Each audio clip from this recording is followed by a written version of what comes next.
লাগাতার হামলার চেষ্টা, আর সেখানে মুখের মতো জবাব দিচ্ছে ভারত। বলা যায় কোমর ভেঙে দিয়েছে ভারত। তারপরও দেখুন কতটা নির্লজ্জই পাকিস্তান, তাদের বেয়াদবি থামছে না। জম্মুর সাম্বা সেক্টরে জঙ্গিদের অনুপ্রবেশের চেষ্টা করে পাকিস্তান, সেই ছবি দেখাবো, কিন্তু সেই পরিকল্পনা সফল হয়নি। সেনার গুলিতে খতম হয়েছে 7 জন জঙ্গি। সাম্বায় 7 জঙ্গি খতম, 7 জৈশ জঙ্গি মারল ভারত। ঘরে মার খেয়েও নির্লজ্জ পাকিস্তান। জম্মুর সাম্বায় অনুপ্রবেশের চেষ্টা, জঙ্গিদের অনুপ্রবেশ রুখে জঙ্গিদের খতম ভারতের।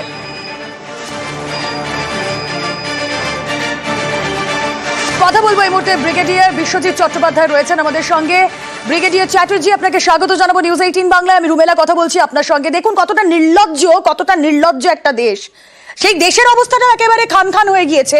তারপরেও জঙ্গি অনুপ্রবেশের চেষ্টা, ঘরে ঢুকে তাদের মারছে ভারত, তবুও শিক্ষা হচ্ছে না।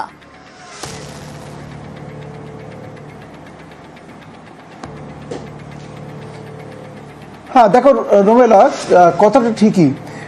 পাকিস্তান কিন্তু মাল্টিপল ভায়োলেশনস করেছে এয়ার স্পেসের, এবং তার একটা উজ্জ্বল দৃষ্টান্ত আজকে যে কিছুক্ষণ আগে যে ব্রিফিংটা হলো, সেখানে স্পষ্টভাবে বলা হলো যে লাহোর এবং করাচির মধ্যখানে যে সিভিলিয়ান এয়ারলাইন্স চলছে, ওদের একই রানওয়ে থেকে ওরা যখন ড্রোনসগুলো লঞ্চ করছে, আমরা যখন অ্যাটাক করতে যাচ্ছি, আমরা দেখছি যে ওরা সিভিলিয়ান এয়ারক্রাফটের পেছনে ওই ড্রোনসগুলো লঞ্চ করার চেষ্টা করছে, যাতে করে আমরা যদি তার রিটালিয়েট করি তাহলে সিভিলিয়ান এয়ারলাইন্স রিটালিয়েট করবে। কিন্তু ভারতের ক্ষেত্রে সেটা স্পষ্টভাবে আমরা যাতে করে কোনো সিভিলিয়ানসদের এবং সিভিলিয়ান এয়ারলাইন্স ক্ষতিগ্রস্ত না হয় সেদিকে আমরা সেটার চেষ্টা করেছিলাম। এবং এর থেকে স্পষ্টভাবে দেখা যাচ্ছে যে পাকিস্তান সিভিল এয়ারলাইন্সের পেছনে রেখে তাদের ড্রোনসগুলো লঞ্চ করার চেষ্টা করছে একই এয়ারফিল্ড থেকে। এর থেকে নির্লজ্জ ব্যাপার আর কি হতে পারে?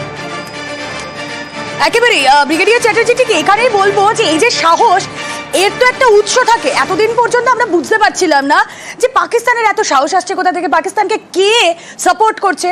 আমরা এখন বুঝতে পারলাম যে এই যে তুরস্কের ড্রোন নিয়ে হামলা চালানোর চেষ্টা পাকিস্তানের, যদিও সেটা বানচাল হয়ে গিয়েছে। আমার শত্রুকে যারা হেল্প করছে সে তাদের বন্ধু হতে পারে, কিন্তু তারাও আমাদের শত্রু। এই যে একই সঙ্গে পাকিস্তানের সঙ্গে হাত মিলিয়ে পাকিস্তানকে হেল্প করছে তুরস্ক, তাদের ড্রোন নিয়ে হামলা চালাচ্ছে, এর কি কোনো একেবারে সমূলে তার উৎপাটন সম্ভব?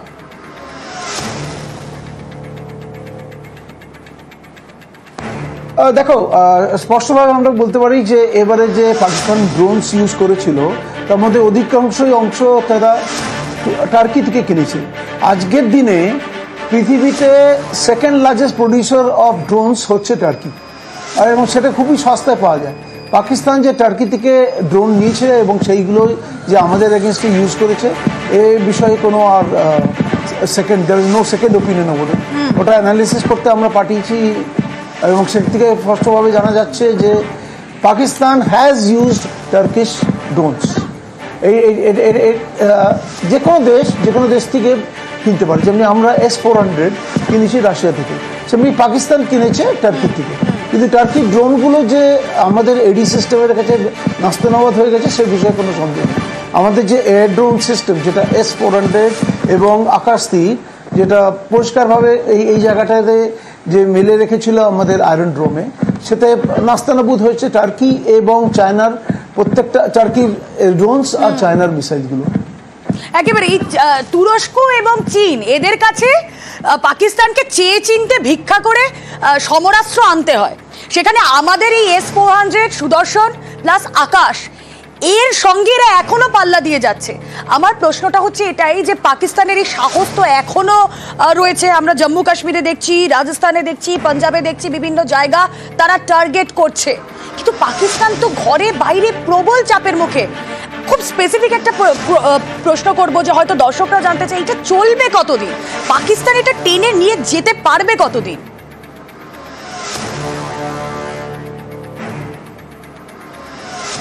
ওকে, পাকিস্তানের ক্ষেত্রে এই লড়াই বেশি দিন চালানো যাবে না। আমার মতে ম্যাক্সিমাম 5 to 6 days। এরা যে পাকিস্তানের ক্ষেত্রে যে আর্টিলারি অ্যামিনিশন আছে এবং যে পরিমাণে অস্ত্র আছে, সেই ক্ষেত্রে ওরা ম্যাক্সিমাম 5 to 6 days চালাতে পারে। ওরা যে মানে বাংলা একটা কথা আছে না, পিপিলিকার পাখা ওড়ে মরণের ডাকে, ওরা ঠিক তাই করছে। In case of Pakistan is a irrational country, ওরা কোনো র্যাশনালিটি বলে কিছু জানে না। ওরা যে এখন বুঝতে পারছে যে ওদের টেরোরিজম দিয়ে বেশি চালানো যাবে না, হেন্স কনভেনশনাল লেভেলে আমরা টেনে নিয়ে যাচ্ছি, যে এসকেলেশন ম্যাট্রিক্সে আমরা ক্রমশ যে একটার পর একটার উপরে নচে চলে আসছি, এবং যথেষ্ট আমাদের পক্ষে in spite of making numerous attempts যাতে করে এই লড়াই বেশি দিন না চলে এবং এখানেই শেষ হয়ে আমরা আবার শান্তি পর্যায়ে এটার চেষ্টা করা সত্ত্বেও পাকিস্তান কিন্তু সেটা মেনে নিতে চায় না। এটা জানা সত্ত্বেও যে পাকিস্তান এর অবস্থা খুবই খারাপ অর্থনৈতিকভাবে এবং যে কোনোভাবে। ওদের এখন সবচেয়ে মেজর প্রবলেম যেটা হচ্ছে বালুচিস্তান, সেখানে এখন লড়াই শুরু হয়ে গেছে পুরো মতে। বালুচিস্তানের জায়গায় জায়গায় পাকিস্তানি ফ্ল্যাগ নেই, সেখানে বালুচিস্তানের ফ্ল্যাগ এসে গেছে। এই যে দুদিকের লড়াই ওরা একসাথে কিরম করে সামলাবে এই অর্থনৈতিক অবস্থায়, ওরা অলরেডি গেছে বিশ্বব্যাংকের কাছে ভিক্ষের ঝুলি নিয়ে যে আমাদের লোন দাও, আমাদের পয়সা দাও, আমাদের কাছে পয়সা নেই। কিন্তু আবার ফিরে আসছি তোমার প্রথম প্রশ্নে, কি পাকিস্তানের এত স্পর্ধা কিরম করে আসে? খানিকটা আসছে চীনের থেকে।